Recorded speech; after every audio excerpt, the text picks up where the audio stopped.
All right, folks, I'm going to make a video this evening, and the name of this video is called Name That Speaker. So here we see we've got a pretty big speaker here. I don't know if I can give you some visual here to show you just how big this speaker is, but here we've got we got a couple old receivers here. We got a Sony and a Technics. We got a JVC equalizer, and then we actually got a gap here because I got a TV mount here that I'm currently working on something. And then we have a CB, brand new in the box, never been used.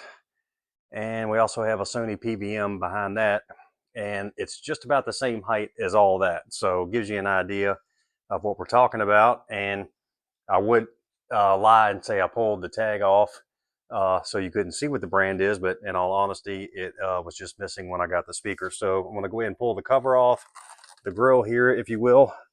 And as you can see, the grill has holes built into it, and they correspond with each of the drivers in the speaker. So you have a tweeter up here, we have a mid-range, and then we have a woofer. So let me set this to the side, and then just to add a little bit more context, we do have some Velcro. Now these have pulled off of the grills and are stuck to the other piece of Velcro, but there is corresponding Velcro on the bottom, over top of each woofer, on the middle here, and then at the top. Like I said, most of those have actually pulled off the grill cover because the adhesive, I guess, is given out over time. And so here you go. So here's a close-up of the woofer. And of course, it's not much to see with the mid-range or the tweeter there. So, and then we have some vent holes here at the bottom for the bass. Different speakers have different vents, some vent to the back. I believe these Infinities here actually do vent from the back.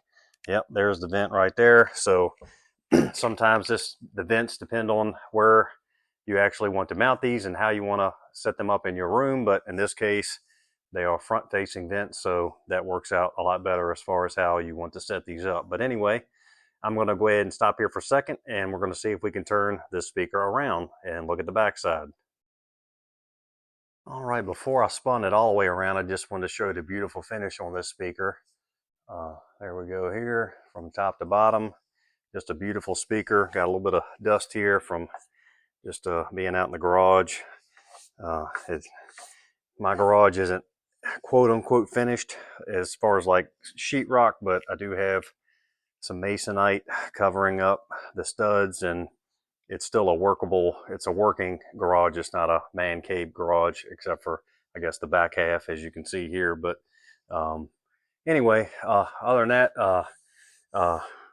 nice, beautiful finish. There's a few scars, I think, on the top, but they're not very noticeable, and overall the speakers are in pretty good condition. But let me go ahead and get this beast spun all the way around, and we'll take a look at the back. All right, I'm on a step stool now so I could see a little bit better, but here's the bottom. And if we go up here, we see some very simple speaker connections here. And I did a kind of a rudimentary setup here with my speaker wire and some, these were actually, I think I had to trim them. These were I guess I could have took the screws completely out. I think I might have trimmed these. Yeah, this one here I actually trimmed. But anyway, this is, you're going to have to put some kind of connectors on here to really connect these, but I've never seen anything quite that rudimentary as far as a speaker connection goes, but it is what it is.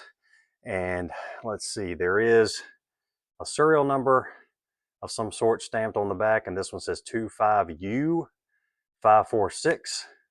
And then also there's something over here that says SBF, and on this side it looks like it says USA. So I'm assuming that means what it's supposed to mean, and that's it. And it does look like something was stapled.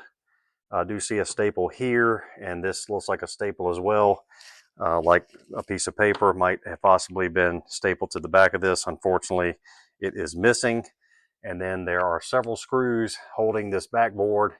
There's two at the top, two at the bottom, and then one 2, 3, 4, and then 1, 2, 3, 4. So quite a few screws here. So I'm going to go ahead and I'm going to get these screws removed. Step back up off the step stool here, and we'll see if we can get these screws out and get this set up.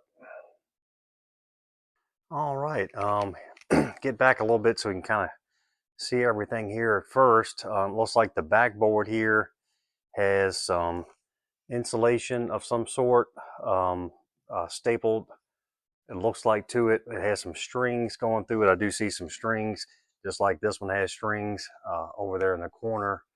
So you can kind of see the thickness of it here, and in some spots it's a little pulled out than others, so it's depends on if you mat it down or not. It's, you know, it can be anywhere from a ½ an inch to over an inch, but that's just because of the age, I guess.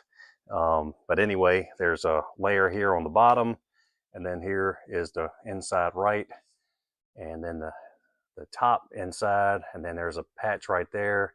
And then here we have what looks like to be a crossover with a couple of big capacitors and whatever these are, I'm not really sure. And then another patch right here. And then here's your vent holes from the backside, and you can see how much board is here. So here is what the back magnet on the woofer looks like, and it looks like it says K33B as in boy, 137-8012, and then you see some information here. Looks like a serial number stamped on here. It says 2265. You see that there. Also says K33B right there under the symbol there.